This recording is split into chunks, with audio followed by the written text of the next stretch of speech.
Wow. So much stuff going on. There's a lot to say about tonight when it comes to Extreme Rules. Honestly, it's just been so much wrestling this weekend. I don't even know where to start or where it even continues off from here. Listen, I've been watching so much since Friday, okay? From Impact going into Saturday for the G1, then later on AEW, then later on that night again for the G1, more coverage. I saw a little of the Evolve thing, just from a few highlights. I didn't really have time to watch that whole show. I have seen once again, Extreme Rules today, which we're about to get in this review right now, because pretty much then right after that, there's going to be more G1 coverage later on tonight for New Japan Pro Wrestling. So there's just so much either wrestling or news. It's all over the place. And, you know, I know it was long last night with AEW, but once again, we had another long show. Okay, another one. Another long one tonight. Yes, another long show. And what time did this one start today, huh? 5 o'clock p.m. if you want to count the pre-show, going all the way almost into 10 p.m. So this was a 5-hour show. And of course, we're going to get into this crowd because I have a lot to say about this crowd tonight in Philly, which wasn't bad, but they were dead on a lot of parts of this show. But I will start off with the pre-show. Once again, a match at the last second. We kick it off with Finn Balor versus Shinsuke Nakamura for the Intercontinental Championship. I was surprised this was last second. Then again, I don't even know why this match is on the pre-show for the Intercontinental title. Listen, I've said this like I said the other day. One of these guys had to win, okay? One guy who is the champion, who has been barely on TV, and the other guy is another one who haven't even been on TV even longer than him. And this wasn't bad, because we all know Nakamura, he beat Balor last Tuesday. Okay, he got a decisive win over him, so I'm like, all right, he'll get an Intercontinental title shot. Now, all right, we're going to do this tonight and everything. I'm just kind of expecting Balor to go over, because I usually go with say 50-50 booking and whatnot, but pretty much it didn't go into no 50-50 booking. Nakamura won clean. He had a Kinshasa to the back of Balor's head and another one to the front for the win. Listen, it wasn't a bad match. It was pretty short, but first off, you pretty much killed Finn Balor. Finn Balor's title reign was meaningless. He had one title defense, and that was against Almas in Saudi Arabia. Okay, so Balor was just he was never really even on TV. Okay, he never was. Yes, he was the Intercontinental Champion, but where was he, people? Because you barely ever saw him on TV at all. You just never saw him on there, and his title reign just was nothing. And now Nakamura winning the title, that doesn't even make more sense to me. It's like Nakamura has been either buried or just hasn't been on TV in so long that he was in a meaningless title, well, not even title, a meaningless tag team with Rusev, and most of the time they lost, and then he disappeared on TV. But hey, he just happened to pop back up against Balor in one match, and now he has the Intercontinental Championship. Listen, I don't know if he signed a new contract and that. I don't know the whole thing, but are they gonna push Nakamura again, or is this gonna be the same thing like Balor, is that he has a title, but then you barely see the guy on TV? So you pretty much screwed Balor in this whole situation, which just didn't make sense. And like I said, both of these guys were barely even on TV. I hope to see something good if they do something with Nakamura, but just really odd booking, to be honest, because none of them are on TV. And if one guy was a bit on longer, hey, he happens to come back, he gets the title. Even though the other one was barely on TV, hey, he got one win over the champion, and then, hey, title shot, last second, Extreme Rules, new Intercontinental Champion. So there you go. Next, Drew Gulak went against Tony Nese for the Cruiserweight Championship. It was alright. It wasn't that bad. I never really saw Tony Nese winning. I believe Gulak's from Philly, if I'm not mistaken. And I heard he had a great match with Matt Riddle last night on that Evolve show. But I don't know. Just it wasn't bad, but I kind of just saw Gulak winning just to win.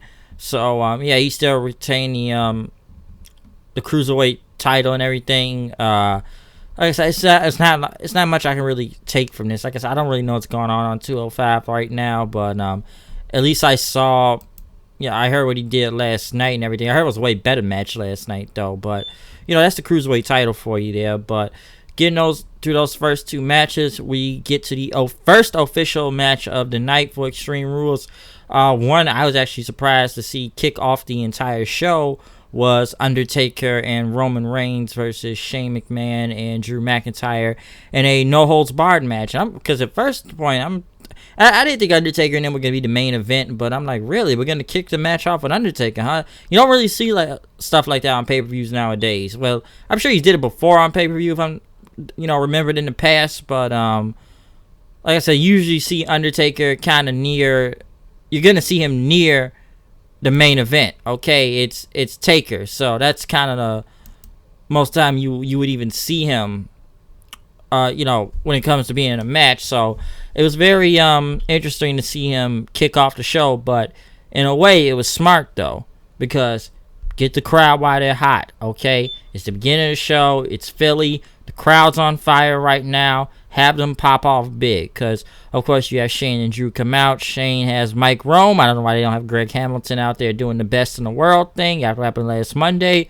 But next thing you know, Reigns came out. At least he was kind of cheered this time, other than being booed out the building by Philly before. And Undertaker, who just had a massive pop. People chanting Undertaker. His gear looked a little bit different, I will say that. I don't know, something about his shirt looked really different more than I've seen in the past. But like I said, Taker was over, or some people like to call this team the Graveyard Dogs. But pretty much then they start off with Reigns and Shane McMahon until he tagged an Undertaker, who just got a big pop. He went for old school, started throwing punches here and there. Threw around Shane, fans chanting, "You still got it." Then after that, Shane, who pretty much then got attacked, to McIntyre, pretty much face to face. Both of these guys went. They both pretty much the same height, really. Pretty much McIntyre clothesline Taker outside to the ring, who landed on his feet and pretty much pulled McIntyre to the ground and gave him that leg drop. Well, on the apron as he usually does. Pretty much Reigns back in, and McIntyre start going at it for a minute. One thing I should have said this in the beginning: if this is a no holds barred match, why are we still using this as a regular tag team match? I don't understand that. It ought to just be a tornado tag. Why are we still going by basic tag rules? It's a no holds barred match, right? Anything goes, right? So why do it in a tag team, like a basic tag match? If it's no holds barred and it's no rules, then anybody can do anything. So you don't really need to be standing in the corner to be doing all this stuff. So that was kind of strange to me. It's like, we'll just make it a tornado tag. That's what I kind of expecting, that a regular tag match in a no holds barred match, which it's Extreme Rules. So you think anybody's gonna go anywhere? But like I said, pretty much it was McIntyre and Reigns going at it then. Pretty much got Taker back in the ring. He ended up doing the snake eyes on Shane McMahon. He started tearing the broadcast table apart. He was going to do a last ride on him, but Elias came in and hit Undertaker with a guitar. Reigns pretty much went after Elias, but McIntyre caught him with a Claymore kick from out of nowhere then. Taker grabbed Elias, but McIntyre once again hit another Claymore kick on him. Pretty much McIntyre Elias set Undertaker on the broadcast table. Shane McMahon, of course, sweating all over the place, does his big elbow drop. You can hear holy shit chants from the crowd. Then it did look pretty brutal, I will say. You saw blood on Taker's back a little. And next thing you know, they pull Undertaker back into the ring, put a trash can in by him near the corner, and so Shane McMahon can do his big coast to coast thing, and the Taker's faced in after that. It really looked crazy though. That was a crazy coast to coast. But Reigns ended up, pretty much going after McIntyre and Elias. Then McIntyre took him down. Shane tried to drag Taker to the middle of the ring, but next thing you know, Undertaker rolls back up, grabbed Shane McMahon by, his throat, then chokeslam Shane, chokeslam Elias. Undertaker does his throat slash thing, and it was a cool visual, as some would say, with the camera, because when you see Undertaker do this, you just see Drew McIntyre standing up behind him, getting ready to go for a Claymore kick, but as soon as Undertaker even turned around, Reigns saved him with a spear, taking down McIntyre then. He pretty much threw Shane into Undertaker then. Undertaker hit the tombstone for the win. So yeah, Undertaker and Roman Reigns won the match. They pretty much had to stare down then, I guess as a sign of respect, just pat him on the shoulder and stuff. So because they went to Reigns music then right after, but Reigns let Undertaker have the ring. Undertaker did his whole diss and just leave the ring and put his fist up. But overall, this was a very good match. It was super over.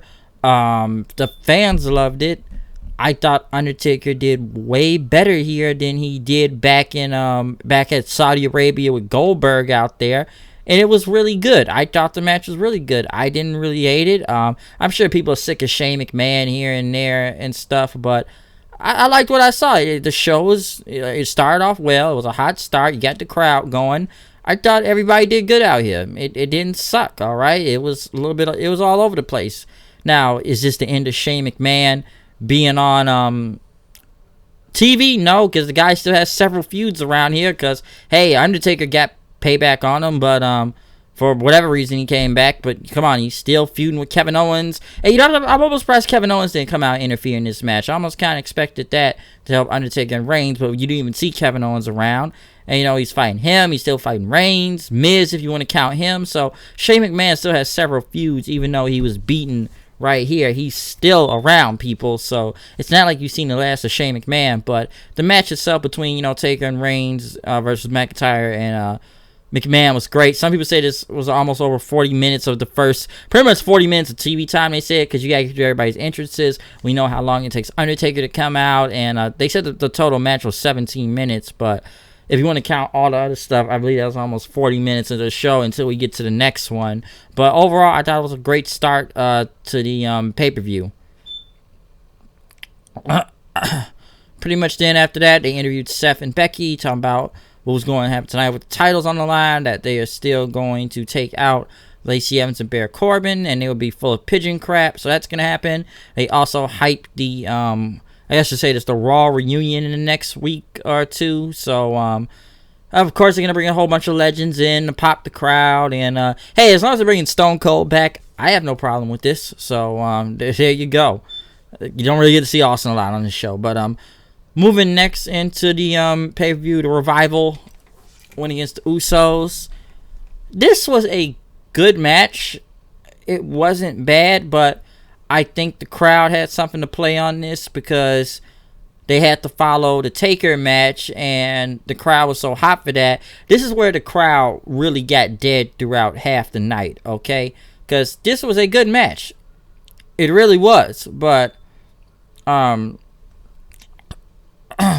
it's almost like people just kind of, it's like they were kind of silent throughout this whole thing. They popped for some, bigger spots and everything, like the corkscrew from one of the Usos and stuff, and the finish with, the Revival getting the Shatter Machine on the Usos for the win. But I feel like this match was just, was this match added at the last second, if I'm not mistaken? I'm not sure if it was in that, but I think it was added at the last second though, because I know they did 2 out of 3 fall crap on Monday, but like I said, this was still good and everything. I just felt like the crowd just wasn't really following along with it and stuff, but they still put on a good match out there with the Usos and the Revival, so I actually thought that was pretty good.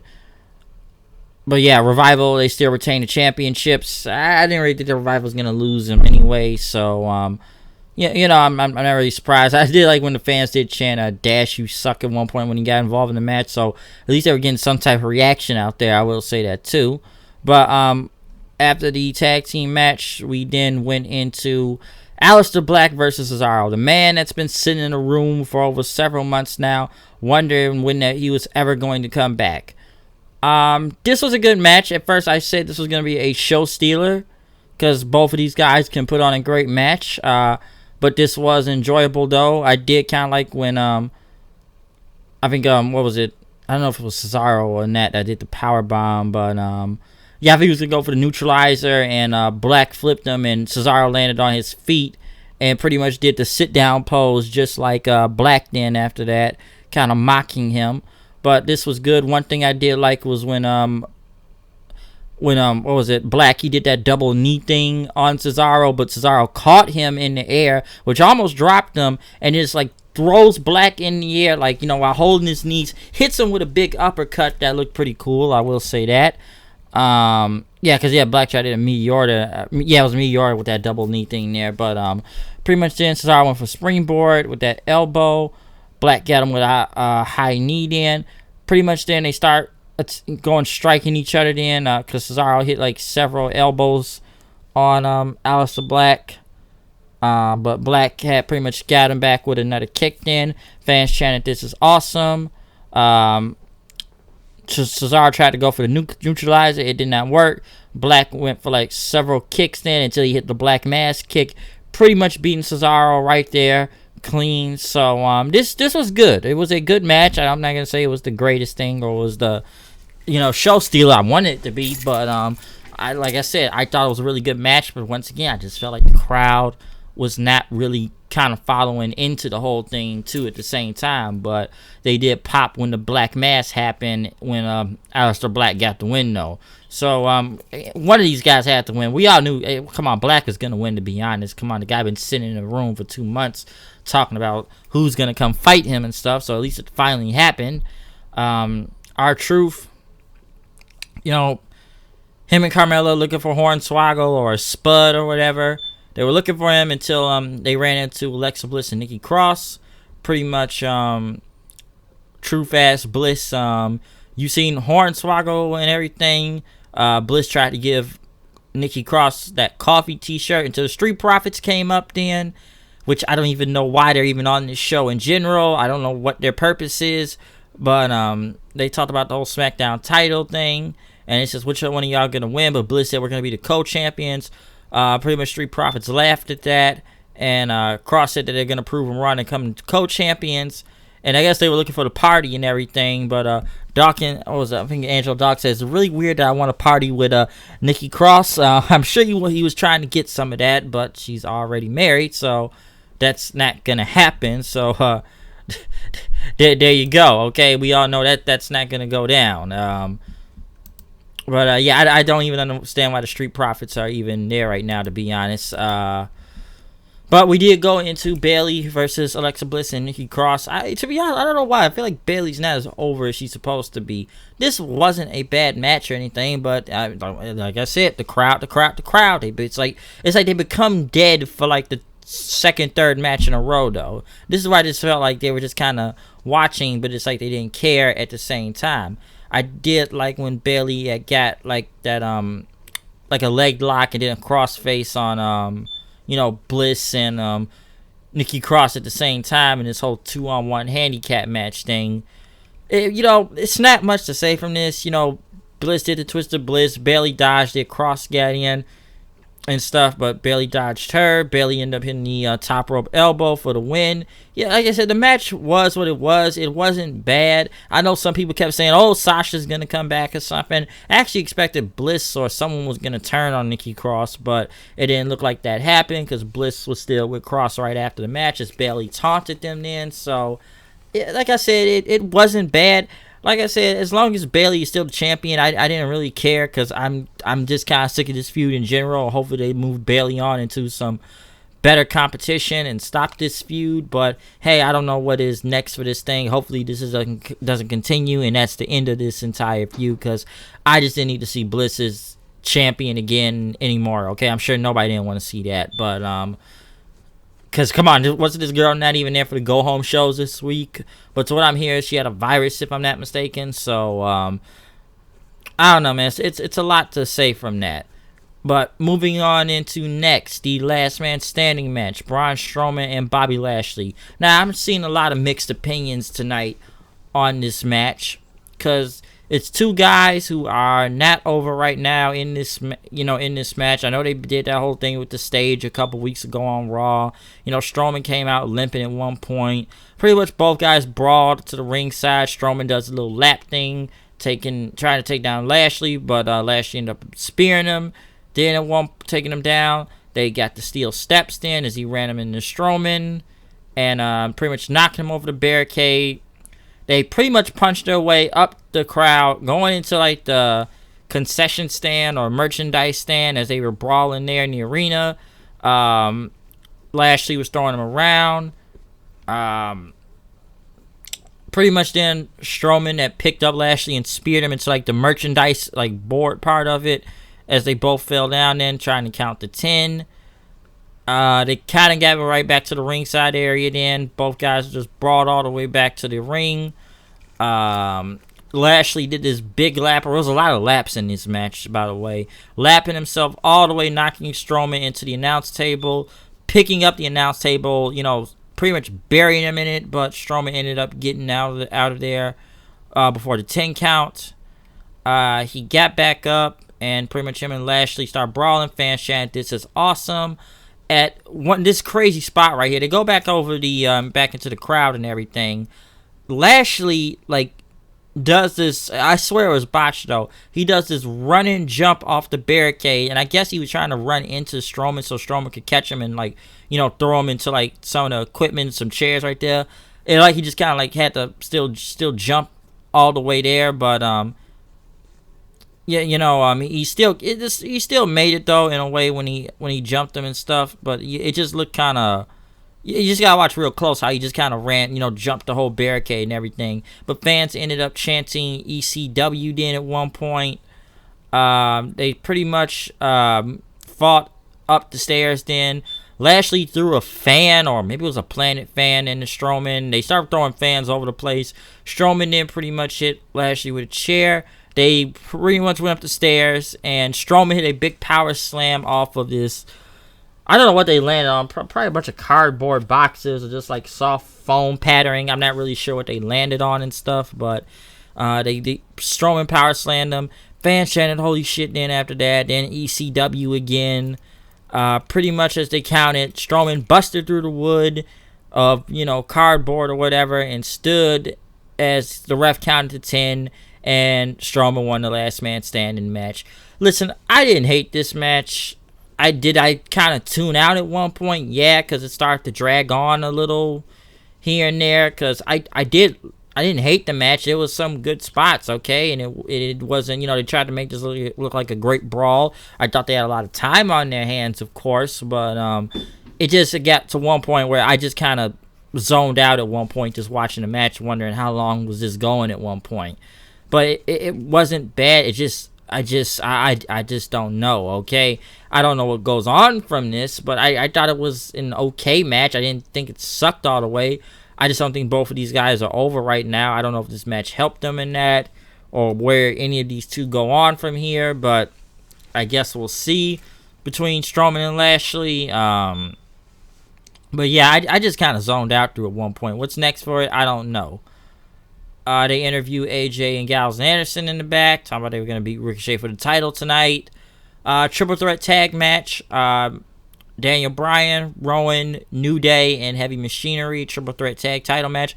This was probably one of the better matches of the night. It was a little slow at first, but once all the chaos started happening with all the teams from the Tower Doom spots to... I thought Heavy Machinery was about to win when they got the trash compactor on Big E and Woods came in for the breakup.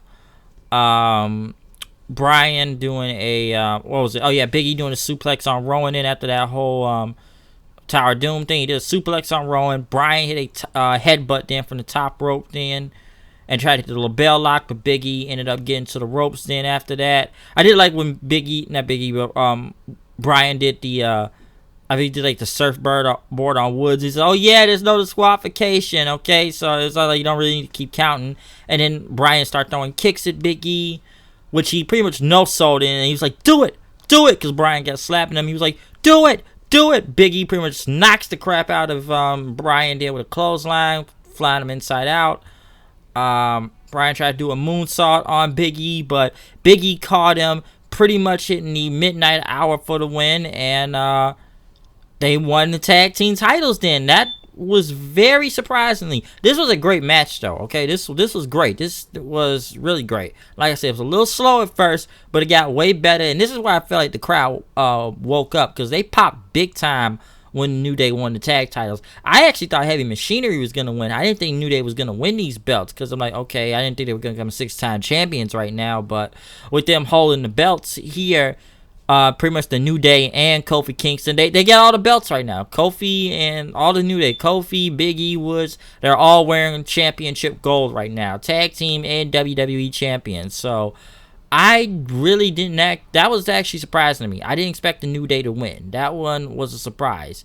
Paul Heyman came out pretty much to tell everyone like, oh, Brock's gonna cash in tonight. Pretty much like, don't turn the channel and leave, because Brock could come out, and because it's Philadelphia and he's made history here, and he has something to do with Extreme, because Paul Heyman, ECW, that's why, which, he was in ECW arena last night, but pretty much told the crowd was a spoiler, and he could cash in on one of the champions tonight, because I could tell you in advance and stuff, but that would make him like a really stupid son of a bitch. So either I'm telling you the truth or I'm being Paul Heyman. So pretty much when they keep doing this now, it's pretty much to make sure it's like, hey, keep watching the show so you don't turn, because Brock could come out from any moment.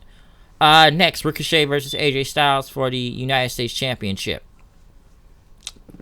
Now, I did like this match, and it was really good. A really good match.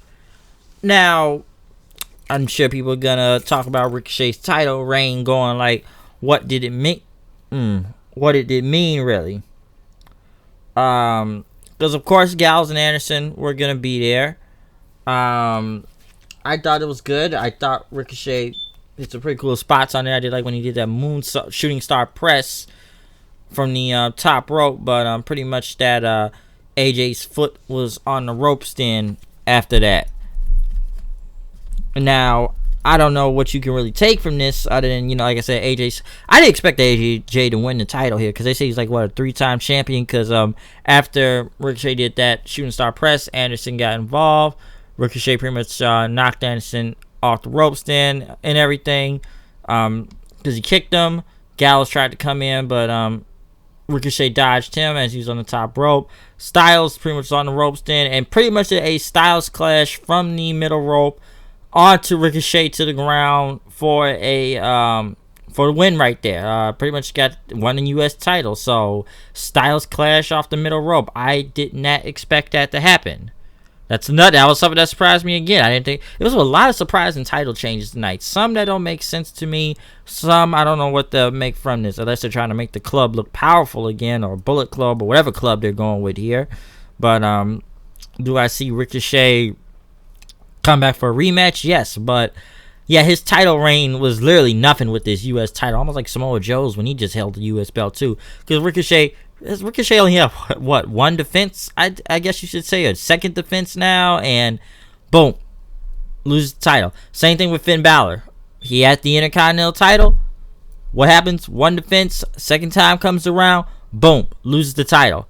That's pretty much what this is right now for Ricochet. So I guess it'll be more Styles versus Ricochet then. I'm actually on the match. The match was really good, okay? I just didn't really expect Ricochet to win right here. Pretty much then after that, it was supposed to be Kevin Owens versus Dolph Ziggler. Stone Cold Stunner, it's over. Stone Cold, I'm sure Jim Ross would say that. Dolph Ziggler, super duper buried, okay? It should have been me. Buried. Me. Buried. That's pretty much what Dolph Ziggler is. Super buried. Stone Cold Stunner. It was over. And then he got on the microphone, Kevin Owens, talked about Shane McMahon stealing time from everybody. And, he was Tombstone earlier and stuff. And, he speaks to everybody watching, saying that, Shane McMahon can kiss his ass and go to hell in. That's pretty much what he said about Shane McMahon. So it's like we had to get that promo from Kevin Owens, okay? So He had to make sure that people knew he was still on the show. I don't even know why they even needed to have this, okay? All it really did was bury Dolph Ziggler to the point where I even know why is he even here, because I'm like, Stone Cold Stunner. And I'm like, what is this, the new Austin versus McMahon? Because I would have probably saw that in 1999 when Stone Cold just walks up to somebody, arrive, Stunner, leave. That's pretty much what it was. That's all it really was.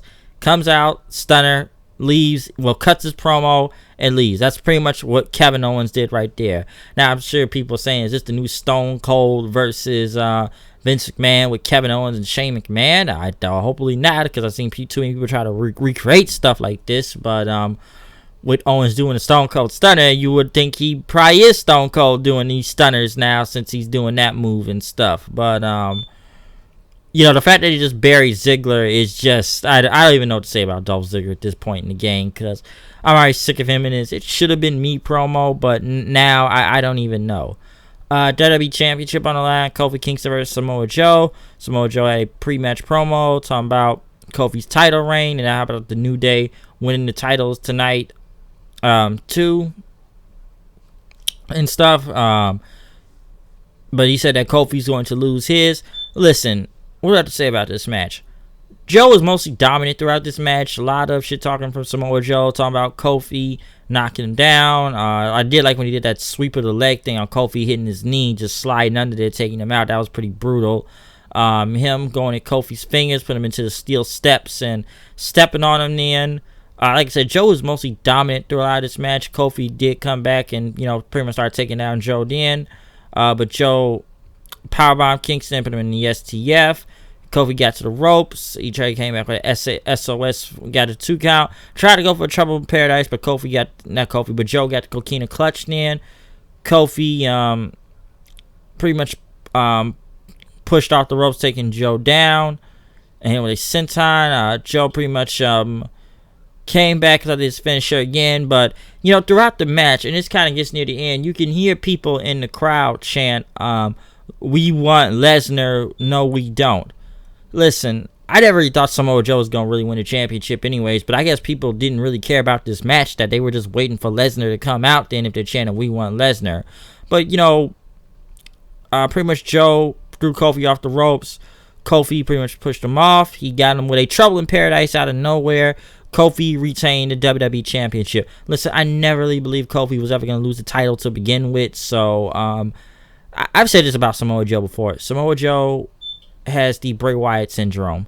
He can come out here, he can cut the greatest promo in the world all he wants, but if he can't win the match, it does not mean anything. And this was like 9 minutes, okay? So I don't even think the crowd really believed Samoa Joe was ever going to beat Kofi Kingston. I don't think no one did. All right, I just don't think they did it. Kofi was going to retain regardless. Like, the match wasn't really bad for the time it was given, but did anybody really see Samoa Joe win it? It would have been a surprise with all these surprise title changes we had tonight, but I just didn't think Joe was ever going to beat Kofi. I really didn't, and like I said, there was no cash in after that, so there you go. But then we get into the main event, Seth Rollins and Becky Lynch versus Baron Corbin and Lacey Evans, an Extreme Rules match for both the Universal and Women's Championship. And hold that thought, making it a but yes, in the main event though, Extreme Rules match. Because one thing I will say before this match even began, they did a real close-up ass shot on Lacey Evans for some reason. They really did that. It's like they had to zoom in because Seth's name was on the back of her pants and stuff. What do I have to say about this match? Once again, this is almost similar to what I said about the No Holds Barred match earlier with that tag team match.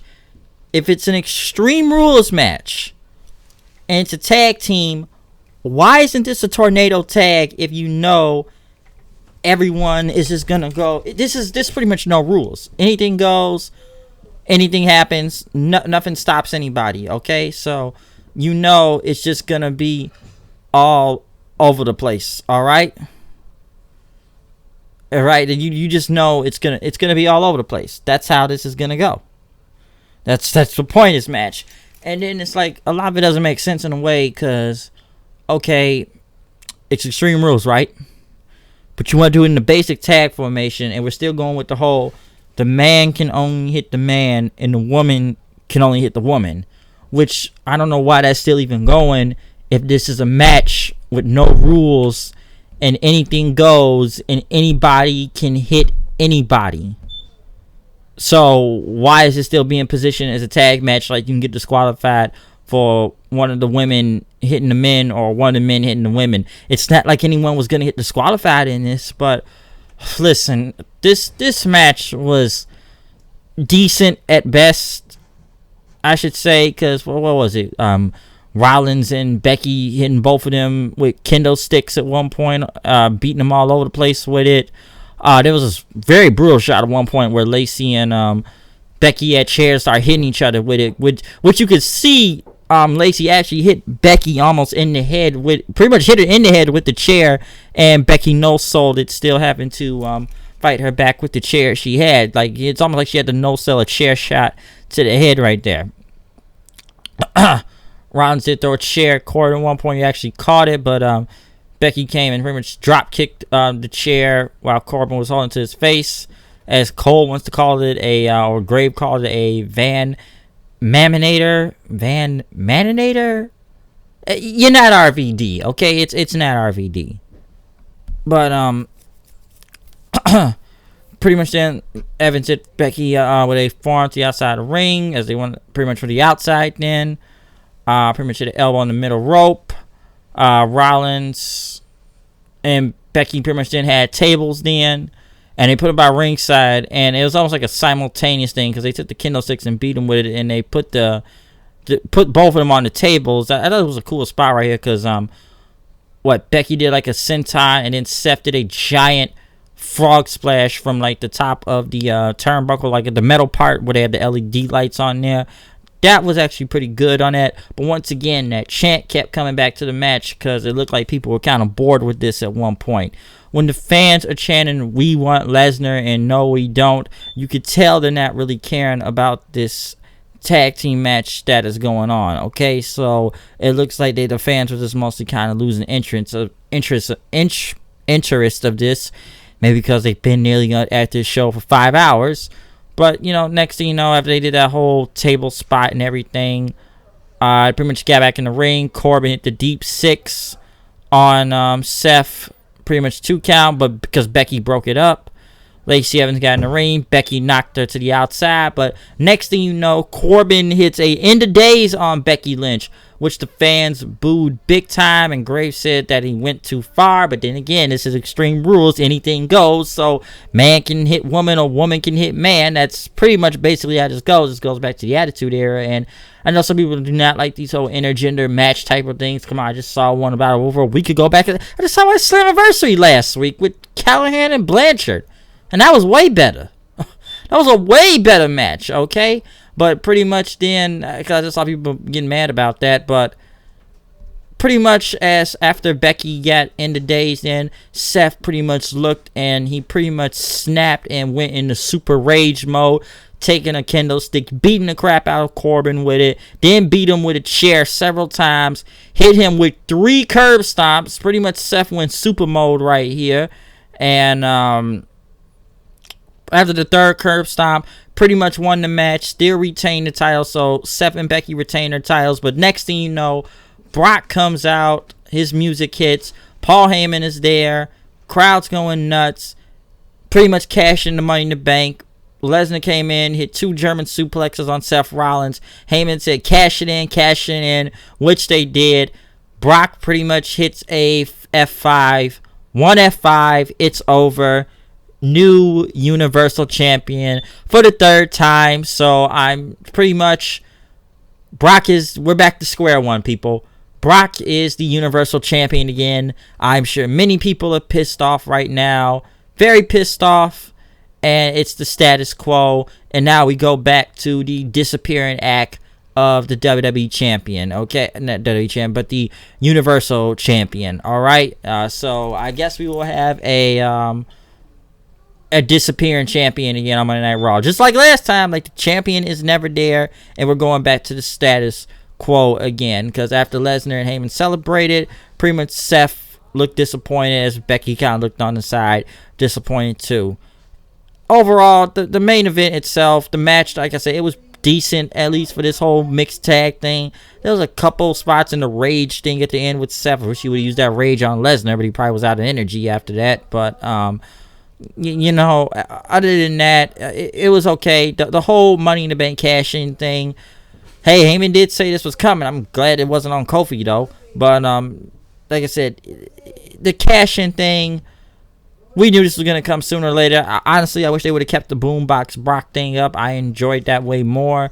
But pretty much we go back to this whole Invisible Champion again. So we go back to the status quo of Brock holding the title and that being on TV again. So I'm sure it'll be a match with him and Seth at SummerSlam. I think it will. Listen, do I think Seth's run was setting the world on fire ever since he won the championship back at WrestleMania? No and yes, kind of looking at it, because I'm sure many people have mixed opinions, and the whole thing with Becky wasn't really helping either with his run as the champion, and facing Corbin 3 times didn't help either, okay? But now it's just like, who else did Seth really face in his reign other than AJ Styles, who he had a great match with? So now we go back to the whole Brock thing.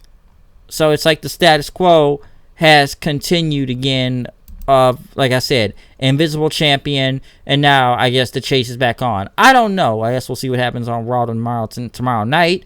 But I don't know, man. It's almost like some people said. It's like it's a dreams and nightmares to this thing, and I'm sure that quote fits pretty well because it's Philadelphia, and hey, Meek Mill for you if you want to go back. So there's dreams and nightmares to this pay-per-view when you want to look at this whole show. It's dreams and nightmares to it. But overall, I thought this was not a bad show. Okay? This didn't suck all the way. Now, there were some questionable decisions here and there. There was some title changes I didn't really kind of, expect to happen. I just felt like the crowd kind of became restless and bored, either bored or they became dead throughout half the night, because the matches weren't bad. It's just the crowd did not seem to really care what was going on, that they were dead. So I'm not going to sit here and tell you that this was a bad show by, any means necessary. Like I said, there was some bad parts. There was some questionable decisions. I'm sure people already blowing a gasket over the whole Brock becoming the champion thing again. But other matches, I thought they were good. I just didn't really expect the U.S. title, like I said, between the U.S. title and the tag belts and the Intercontinental one, I didn't expect those to, even the Universal, I didn't expect all those titles to get changed, because like I said before, you got your Intercontinental champion who's barely on TV and another guy who's barely on TV finally show up on SmackDown last Tuesday, but you do a title match on a pay-per-view a few days later, and pretty much one beats the other one, and he was off of TV longer. So pretty much Balor's title reign made literally no meaning to it. But I can't say nothing was really, like I said, there was some bad, but I'm trying to see what was the worst match out of the night from here, to be honest. What was the worst I didn't like? What is probably one of the worst matches on here, huh? What was the worst? I don't even know if I want to say worst. Maybe it was just boring by standards, if you want to look at that. I don't want to say this was the women's match, the handicap one. I just felt that was kind of there to be there. But like I said, there was a lot of strong matches. There was a lot of good stuff on this show, and they pretty much put some good shit on. It's just, like I said, either questionable decisions or bookings or title changes. I just think that was the problem with this. But like I said, this show may have had a bad build to it, but it came out looking pretty good. All right, this whole show. All right, so like I said, Extreme Rules wasn't really that bad. I will say that. It's just, like I said before, I questioned a lot of the creative, idiotic decisions or just what was going on from there. But overall, it wasn't bad as I expected it to be. Could have been worse. It could have been, but it wasn't. So, like that's what I really kind of take from this whole night for Extreme Rules. I don't know what you take from it. If you comment or subscribe on that, well, comment on it. I don't know what you kind of take from it, but I would say that's my opinion on this entire show tonight for Extreme Rules and everything. I just thought it was a really good show. I didn't really think it sucked. I thought it was really good. I just didn't expect to see that many title changes, and we already know about the Brock thing, so alright, sure, people are gonna hate that. But other stuff I did like the whole Undertaker and Reigns versus Shane and McIntyre out there. I did like the triple threat tag team title match a lot. AJ and Ricochet was really good. Owens just killing Ziggler was just good to me for some reason. I know people are not going to like it just because of how short it was and how they just super buried Dolph Ziggler. But I'm sure a lot of people say he brought down himself. But, I people did kind of like that. And Owens is, rant promo right after. But, that's what I got to say about Extreme Rules tonight. So that's the end of my review from here. Like I said, it's been a very long weekend of a lot of wrestling going on, and I'm still not out of the woods yet. I may check out the next G1 matches in the next few hours, of course, because B Block is back again, so I got to watch that. But I'm going to end this from here. I'm out. So, comment, subscribe. Tell me what you thought about Extreme Rules tonight. Tell me what you thought about any show or anything that's been going on this weekend, from Impact to check out my reviews for that. Check out my reviews for AEW Fight for the Fallen. Check out my interviews for the first B Block round matches for New Japan Pro Wrestling. And make sure you check out this review also, what I'm doing right now for Extreme Rules 2019. So, tell me what you thought about the show. Did you like it? Did you hate it? What was your favorite match? What was your weakest match? Did you think this was a good show overall and it just wasn't as bad as WWE usually puts on a lot of bad stuff in the past? And, I thought they actually had a pretty good show out here. So that's what I would say. Just a lot of questionable decisions and everything. But that's what I got to say from that. I want to keep ranting or, reiterating the same thing. That's pretty much my overall thoughts on that. But I'm going to go from here. I'll see you guys later. And, peace out. Follow me on Twitter at HoodedKnight890. Peace.